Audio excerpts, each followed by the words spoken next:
Jawohl, Brigitte, also auch ich von meiner Seite möchte euch noch ein gutes neues Jahr wünschen. Jahr 2026, das Jahr liegt ja vor uns.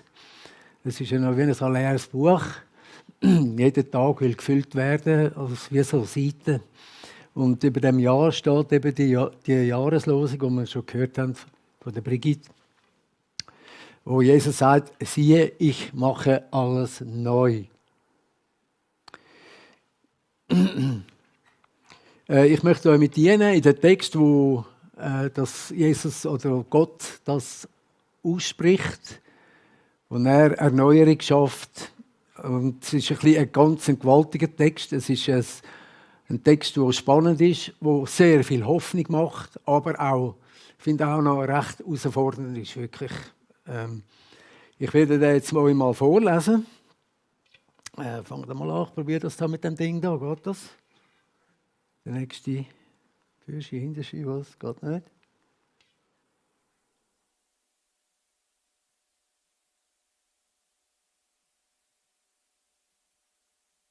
Ist gegangen?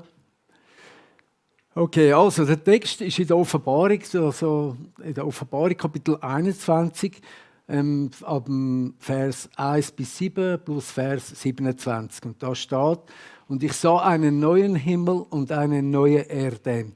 Denn der erste Himmel und die erste Erde sind vergangen und das Meer ist nicht mehr. Und ich sah die heilige Stadt, das neue Jerusalem, von Gott aus dem Himmel herabkommen, bereitet wie eine geschmückte Braut für ihren Mann. Jetzt geht das weiter da. Okay, ja, da gut.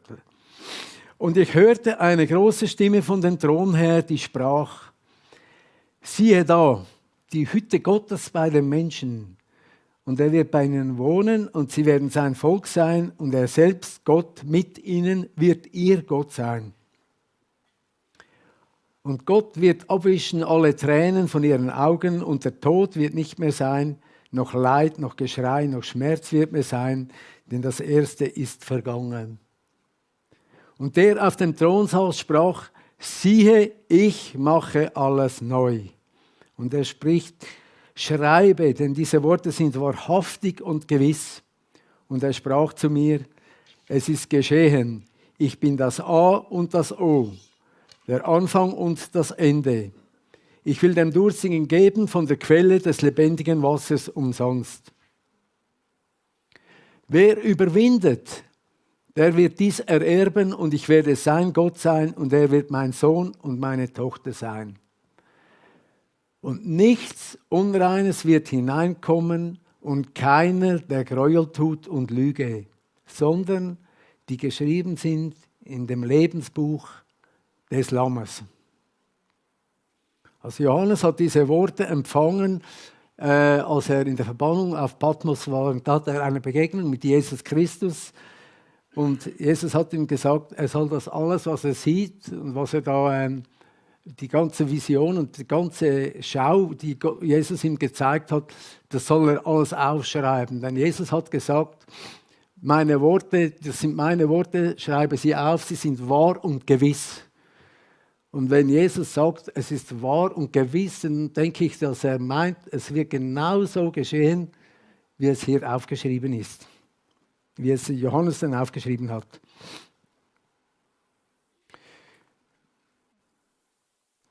Da kommen wir mal auf den Vers 21b zu sprechen. Der Himmel und die Erde waren verschwunden und das Meer ist nicht mehr da. Also da ist etwas, das verschwindet, nämlich die alte Welt. Ich sage jetzt mal die alte Welt. Die alte Welt ist eigentlich, der ist gemeint eigentlich die Erde, wo wir jetzt drauf sind. Wir leben hier, wir sehen hier, was geht, was nicht geht und so weiter, die sichtbare Welt. Und da sagt er, diese Welt wird einmal nicht mehr sein. Und wenn wir in diese Welt hineinschauen, wo wir da drin stecken, dann sehen wir, dass das Böse immer mehr überhand nimmt, dass Kriege, Katastrophen, Angst und Leid einfach immer mehr zunehmen, auch die Unsicherheiten eigentlich, in denen wir leben, in der heutigen Zeit. Und da sagt Johannes eigentlich ein ganz krasses Wort eigentlich so da drin ein, über diese Welt.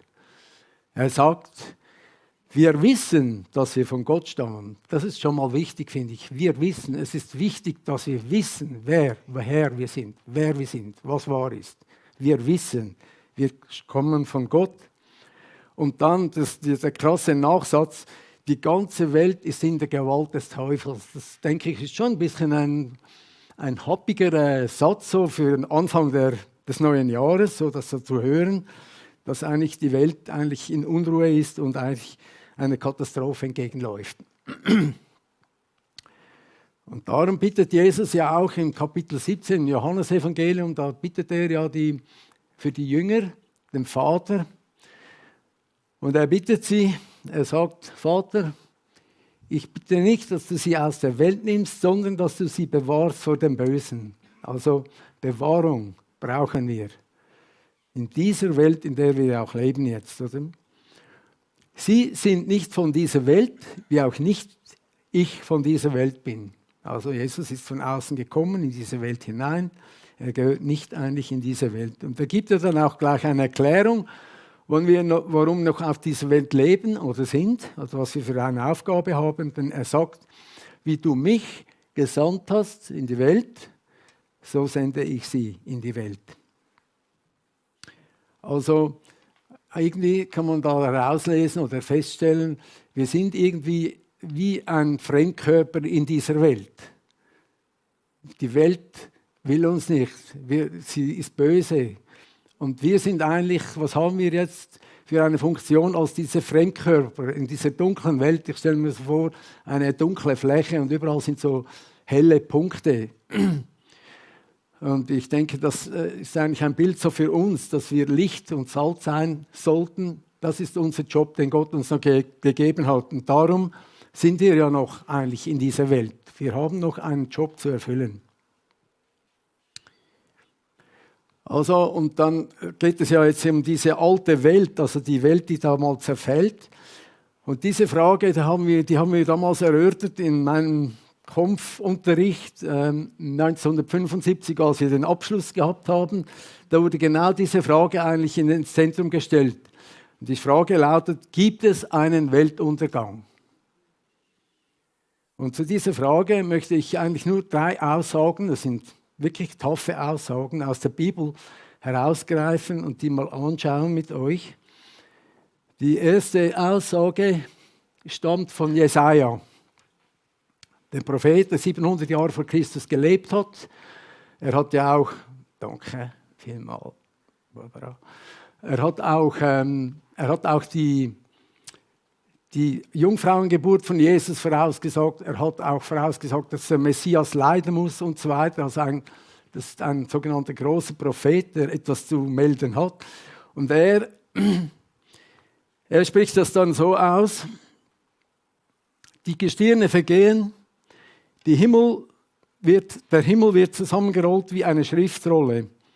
Die Sterne fallen herab wie dürre Weinblätter, wie trockene Blätter vom Feigenbaum. Und dann kommt der Nachsatz, den finden wir auch im Hebräerbrief.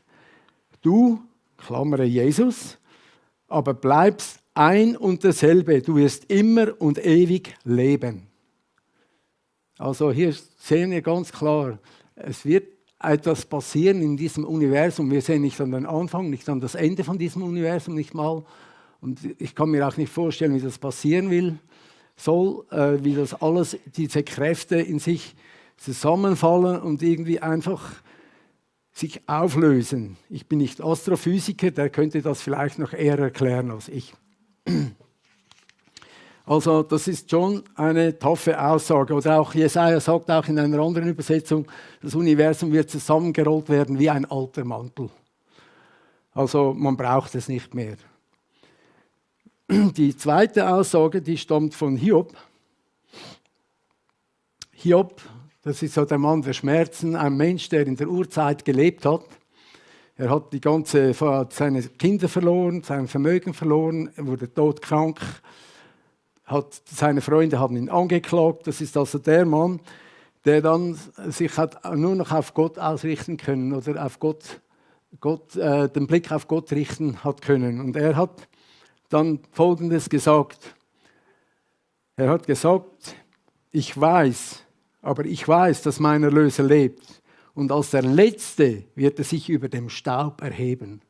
Also es gibt keinen mehr, auch wenn nichts mehr da ist. Nur noch vielleicht ein paar Atome oder ich weiß nicht was. Du kannst dir ja auch Staub vorstellen in der Sonne, im Sonnenlicht. Das sieht man dann in der Luft so flimmern.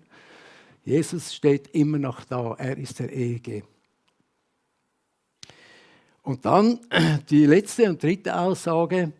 Und das ist natürlich die berühmteste Aussage, die kennen wir wahrscheinlich alle, die Jesus gesagt hat selber in den Endzeitreden von Jesus. Und da hat er gesagt, dass Himmel und Erde vergehen werden, aber meine Worte vergehen, sie sind gültig für immer und ewig. Sie vergehen nicht. Meine Worte vergehen nicht. Auch hier wieder eine Aussage, die über Himmel und Erde bestimmt. Und da denke ich wieder, ja, seine Worte sind ewige Worte. Vielleicht suchst du die Wahrheit. Die Wahrheit findest du nicht in den Medien, nicht in den Nachrichten, nicht irgendwie im Ganzen, was der gute Nachbar sagt oder was immer. Du findest die Wahrheit in der Bibel. Die Worte Gottes, die Worte Jesu, das ist Wahrheit. Und das bleibt bestehen. Was wir lesen da in der Bibel, Jesu Worte, die bleiben bestehen. Die haben Ewigkeitswert. Die werden nie vergehen. Also eins ist einfach klar, diese drei Aussagen, sie reden von Jesus. Sie reden von dem, der immer noch hier steht, wenn nur noch Staub ist. Der über allem ist. Er steht über allem, auch heute, auch hier bei uns. Es wird alles zu Staub zerfallen. Und er sagt, und dann sagt er über sich selber, der das spricht, er ist das A und das O, der Anfang und das Ende von allem, was ist und alles, was sein wird, und das in alle Ewigkeit. Worte von Jesus. Und der Paulus im Kolosserbrief hat das dann so erwähnt, alles das Sichtbare, also die sichtbare Welt wie die unsichtbare Welt, die auch da ist, wurde durch ihn und zu ihm hin, also durch Christus und zu Christus hin geschaffen. Aber bis dieses Ende kommt, da müssen noch einige Prophetien erfüllt werden natürlich. Ich habe jetzt nur 3 Aussagen aus der Bibel genommen. Es gibt noch viel mehr über dieses Thema. Kein Mensch kann genau wissen, wann dieser Zeitpunkt kommt. Das wäre absolute Anmaßung. Und selbst Jesus konnte den Jüngern nicht sagen, wann dieser Zeitpunkt sein wird, wann dies alles geschehen wird, als sie ihn gefragt haben. Er hat gesagt, ich kann es euch nicht sagen, das steht alleine nur Gott zu. Nur Gott weiß den Zeitpunkt, wann es soweit ist.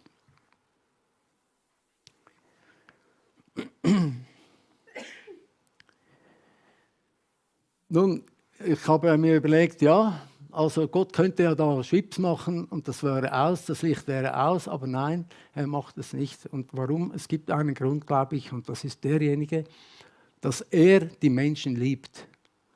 Und er hält immer noch zurück, weil er möchte, dass alle Menschen zur Erkenntnis der Wahrheit finden. Und weil er möchte, dass noch viele Menschen auch gerettet werden. Und ich glaube, das ist schon das, was Paulus im Timotheusbrief schon geschrieben hat. Eben, das ist das Motiv, glaube ich, von Gott, dass wir noch hier sein können, auch hier sein dürfen natürlich.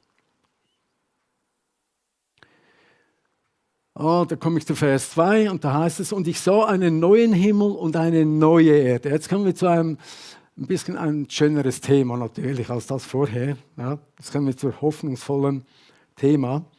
Neue Erde, und ich sah die heilige Stadt, das neue Jerusalem von Gott aus dem Himmel herabkommen, bereitet wie eine geschmückte Braut für ihren Mann. Also, wir wissen ja, wir sind, glaube ich, alle schon an einer Hochzeit gewesen. Die hübscheste Frau am Hochzeit ist natürlich die Braut, mit Schleier und Blumenschmuck und ja, jeder will sie sehen. Und wenn sie dann die Kirche betritt, dann stehen die Leute auf. Es ist so ein ehrenvoller Moment eigentlich, für die Braut auch. Und eigentlich ja, nimmt jetzt Gott auch das Bild oder Jesus das Bild auch, eben wie diese Stadt mal aussehen wird. Es ist einfach unwahrscheinlich schön. Eine schöne Braut, eine schöne Stadt. Die Welt heißt ja einen neuen Himmel und eine neue Erde und diese heißt ja eigentlich das neue Jerusalem. Das ist die neue Welt. Das ist die zukünftige Welt. Und Jerusalem ist ja eigentlich abgeleitet von dem Wort Salem. Und Salem bedeutet Frieden. Also Jerusalem wird eine Stadt des Friedens sein. Wie diese Stadt aussieht, das beschreiben die Kapitel in 21, 22 in der Offenbarung sehr deutlich. Wir sehen, wie sie aussieht. Es gibt genaue Maße von der Stadt. Es wird ein Kubus sein, die Form, die Mauern sind aus Jaspis, die Tore aus Perlen und die Stadt aus reinem Gold wie Glas. Ich kann mir das gar nicht vorstellen, wie das geht. Gold ist ja für mich nicht durchscheinend, aber trotzdem.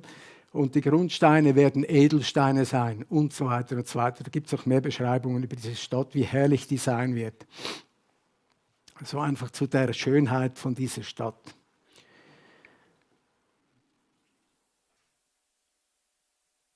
Ich hörte eine große Stimme von dem Thron her, die sprach: Siehe da, die Hütte Gottes bei den Menschen, und er wird bei ihnen wohnen, und sie werden sein Volk sein, und er selbst Gott, mit ihnen wird ihr Gott sein. Und ich denke, das ist so ein ganz gewaltiger Moment auch, weil hier wird der Zustand wiederhergestellt, der damals im Paradies war. Das heißt im Paradies, Adam und Eva, die dann noch dazukamen, und Gott, sie hatten eigentlich eine intime, tiefe Gemeinschaft miteinander. Sie hatten nichts zu verbergen. Sie haben das Angesicht Gottes gesucht und sich gefreut, wenn sie Gott begegnet sind im Paradies. Bis zu dem Moment, wo der Sündenfall stattgefunden hat. Der Ungehorsam des Menschen, Adam hat versagt, klar. Und dann kam der Bruch zwischen Gott und Mensch. Sie mussten raus aus dem Paradies. Der Mensch hat, als Gott ihn suchte, sich geflüchtet vor Gott. Er hat sich in die Büsche geschlagen. Ich habe mich gefürchtet, als du mich gerufen hast. Und das war eigentlich der Zerbruch, der da stattgefunden hat zwischen Gott und Mensch. Und dieser Moment, wie Gott wieder wird unter seinem Volk leben, also das denke ich, ist ein ganz gewaltiger, hoffnungsvoller Moment. Das zeigt, er will mit uns Gemeinschaft haben, er will mit uns leben. Es ist sein Anliegen, dass er mit uns zusammen sein kann.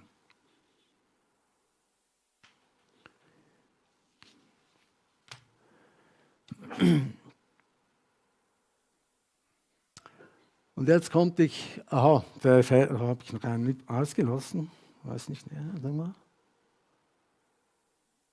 Nein, okay, gut. Dann kommen wir auch zu einem Vers 4, der ist halt leider hier nicht drauf, habe ich irgendwie vergessen. Und da heißt es, Gott, und ich denke, das ist wirklich ein Ultramoment. Gott wird abwischen alle Tränen von ihren Augen.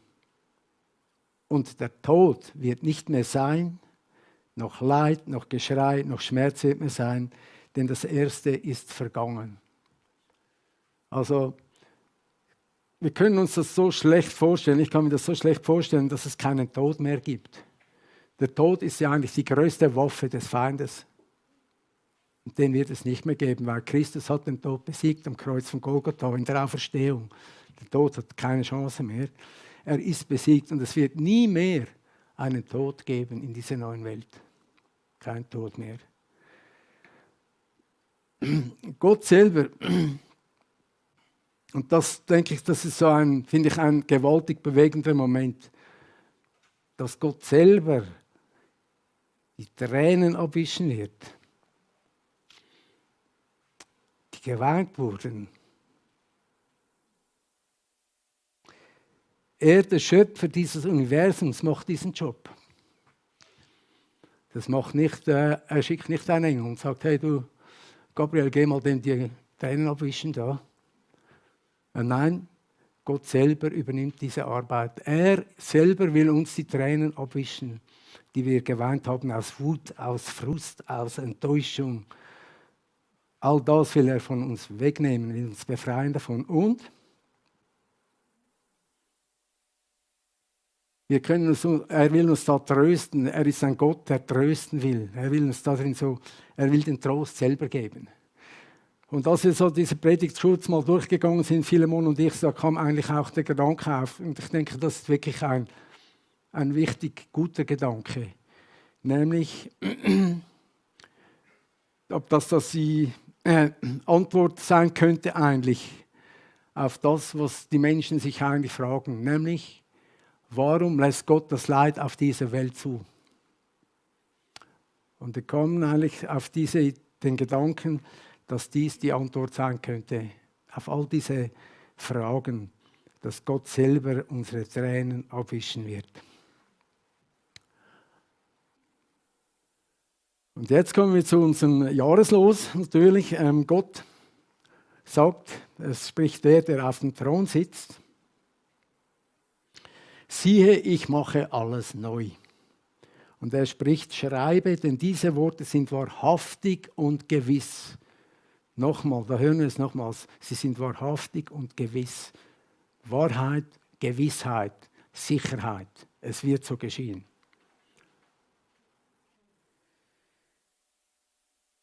Es ist niemand, der diese Worte sagt. Und so wird das dann in der Offenbarung eigentlich beschrieben. Kapitel 1, Vers 8 steht dann, ich bin das A und das O, spricht Gott der Herr, der da ist, der da war und der da kommt. Der Allmächtige. Also niemand anders spricht die Worte der Erneuerung als der allmächtige Gott. Und ich kann euch einfach nur ans Herz legen und euch empfehlen, einfach die Bibel mal aufzuschlagen. Nehmt sie, schlagt sie von hinten auf. Ihr findet es viel schneller. Die letzten 2 Kapitel zu lesen, mal das Kapitel 21 und 22. Und ich würde sagen, das ist wie so bei einem Konzert. Wenn dann die Musik so nochmals hochgeht, die Melodie nochmals ins Decrescendo hineingeht und dann kommt der letzte Paukenschlag, pap, fertig. Und jetzt ist es so. Also es lohnt sich wirklich, da sich mal hineinzugeben und diese Kapitel mal sich zu Gemüte führen in aller Ruhe. Und dann merkt man, was da abgeht in uns. Weil das neue Jerusalem, das hier beschrieben ist, das ist dann eigentlich unsere wahre Heimat. Und das ist ja eigentlich unser Ziel. Nicht diese Welt hier ist nicht unser Ziel. Wir gehen durch diese Welt, das ist richtig, hat auch seine Richtigkeit, ich lebe auch gerne hier. Aber letztendlich möchte Gott, dass wir auch den Blick auf die Zukunft richten, auf das neue Himmelreich.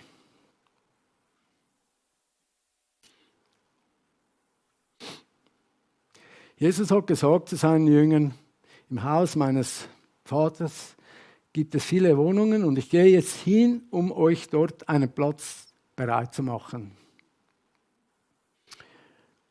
Und das ist ja ein Bild für die Jünger, dass in Gottes Himmelreich bereits schon ein Platz da ist für dich. Der ist ja schon da.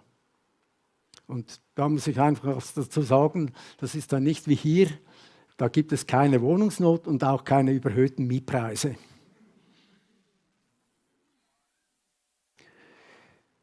Vers 6 dann, es heißt da, es ist bereits in Erfüllung gegangen. Es ist geschehen. Also muss ich eigentlich nicht viel dazu sagen. Der Vers geht ja noch viel weiter. Ich kann das nicht unmöglich alles einfach ausführen hier. Das zeigt einfach, dass dieses ewige Himmelreich bereits jetzt schon existiert. Nur wir können es mit unseren Sinnen nicht wahrnehmen, so wie diese sichtbare Welt hier. Aber das heißt, es ist bereits in Erfüllung gegangen. Heißt für mich, es existiert, diese Welt bereits schon. Da stellt sich hier die Frage, Ja, welche Menschen werden dann in dieser neuen Welt anzutreffen sein?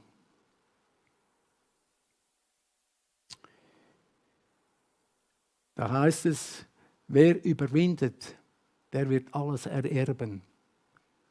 Und wir haben vorher von Brigitte gehört, manchmal braucht es einen langen Atem, man will aufgeben, man weiß nicht mehr, bringt es das überhaupt? Soll ich da noch weitermachen? Nein, es heißt da, wer überwindet, wird erben. Und ich denke, das ist eine Herausforderung, das heißt ein ernstes Wort, finde ich, in diesem Kapitel.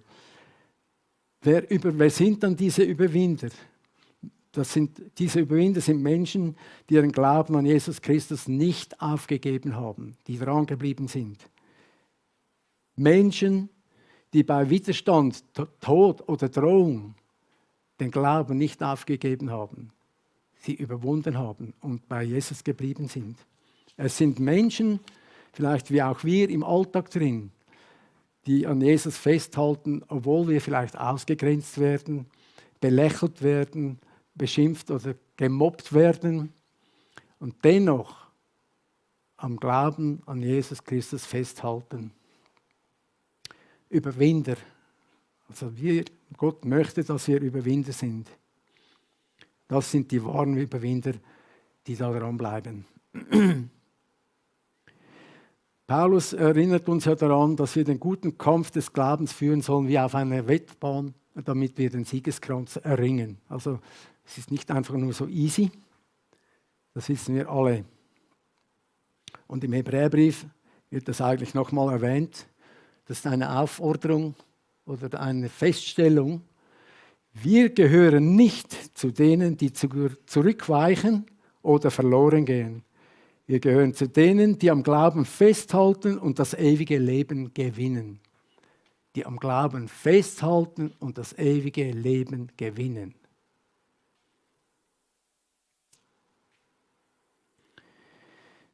Weiter sind in diesem neuen Jerusalem die Leute anzutreffen.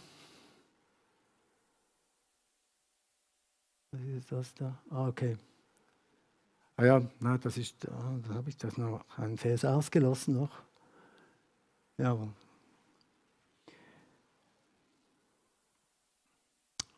Dann habe ich da einen Vers nochmal vergessen.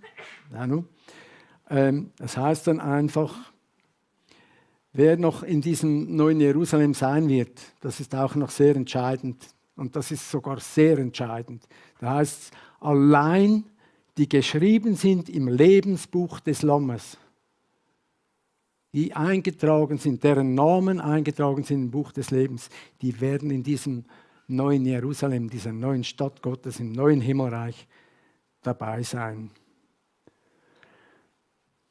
Das sind Menschen, die haben erkannt, dass sie Sünder sind. Und sie haben Vergebung bekommen durch Jesus Christus, durch das Blutopfer, das er am Kreuz von Golgatha stellvertretend für sie begangen hat.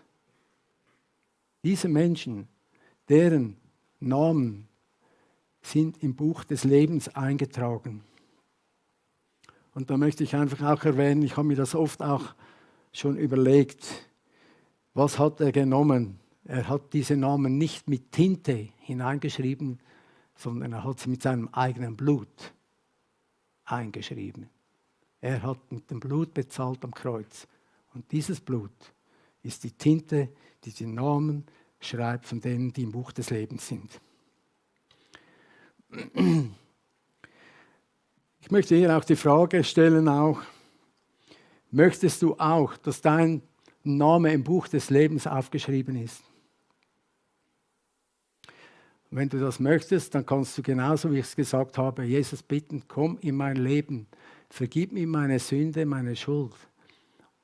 Und wenn du die Sünde und die Schuld aufrichtig bereust, wirklich aufrichtig, dann kommt er und macht dich frei von deiner Schuld und vergibt dir alle deine Sünden.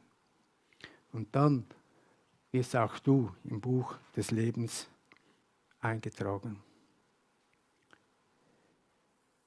Wenn du sonst noch da Fragen hast oder nicht sicher bist, dann kannst du nachher auch auf mich zukommen nach dem Gottesdienst. Ich kann für dich beten oder jemand hier in der Gemeinde kann für dich beten. Und wenn du im Livestream drin bist, dann kannst du natürlich auch per Mail dich melden und unser Pastor ist gerne bereit, auch dir da Hilfestellung zu geben in dieser Frage. Heißt hier also, wenn du dein Leben Jesus Christus gegeben hast, dann ist das so, gehört jemand zu Christus, dann ist er eine neue Kreatur, ein neuer Mensch. Was vorher war, ist vergangen, Neues ist geworden, haben wir ja schon von Brigitte auch schon gehört so.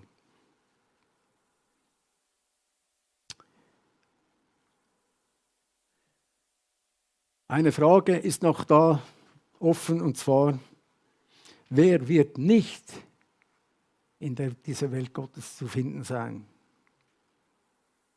Und da steht, nichts Unreines wird hineinkommen und keiner, der Gräuel tut und Lüge. Das ist nur eine kurze Zusammenfassung. Es gibt noch eine andere Stelle, die hat noch eine größere Liste und noch größere Listen.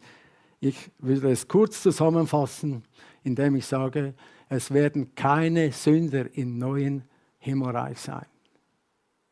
Im neuen Himmelreich gibt es keine Sünde, ist keine gefallene Schöpfung, ist alles rein und heilig. Im neuen Himmelreich gibt es nur noch Frieden, Schönheit und Ruhe.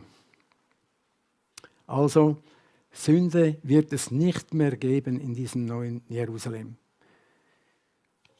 Und da dieses Jahr jetzt auch vor uns steht und auch das Losungswort von Jesus, was wir heute gehört haben, ich mache alles neu, gilt auch für diese Erneuerung. Also Gott erneuert die Welt, er wird die alte Welt wegtun, eine neue Welt wird da sein, Erneuerung auch in dieser Welt, in unserer Zukunft, in unserer künftigen Heimat.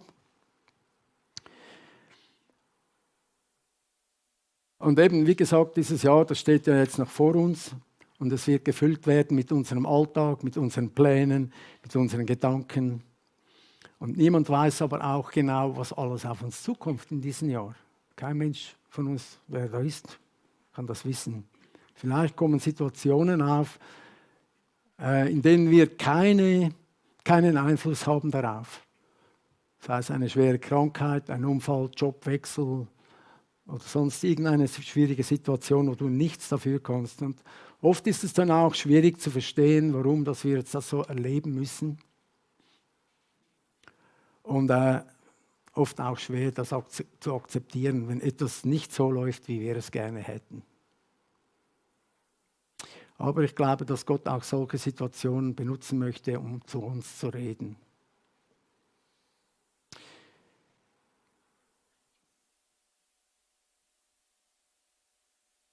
Jesaja, ein letztes Wort aus dem Jesaja habe ich für euch noch, für das Anfang des Jahres. Da heißt es, denn siehe, ich will ein Neues schaffen, jetzt wächst es auf. Erkennt ihr es denn nicht? Also, ja, Gott wird Neues schaffen, auch in diesem Jahr. Jetzt erkennen wir es vielleicht noch gar nicht. Aber wenn du vielleicht mal zurückblickst dann, oder wenn du jetzt zum Beispiel vielleicht auch zurückblickst auf das Jahr 2025, was hat Gott Neues gewirkt, wenn du so einen Rückblick machst?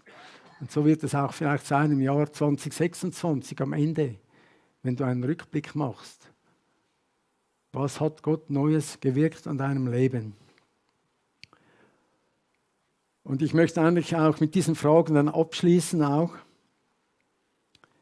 Könnte es sein, dass Gott in diesem Jahr etwas Neues für dich bereit hat? Dass er etwas Neues in deinem Leben auch schaffen möchte? Vielleicht möchte Gott auch dich in gewissen Lebensbereichen erneuern. Wo du vielleicht lau geworden bist oder was immer, ich weiß es nicht. Er weiß, er kennt unsere Herzen, er kennt unsere Gedanken. Und da wäre eigentlich die Frage dann auch, hast du dann auch den Mut dazu, dich verändern zu lassen? Bist du willig dazu? Brigitte hat da einiges gesagt. Also sie hat gesagt, ich will nicht dahin, aber du musst mich willig machen. Dann bin ich bereit. Und das ist eigentlich die Frage, die ich heute einfach noch als letztes stellen will. Sind wir bereit, uns erneuern und verändern zu lassen. Gott ist da, fragt uns, sind wir bereit? So möchte ich abschließen.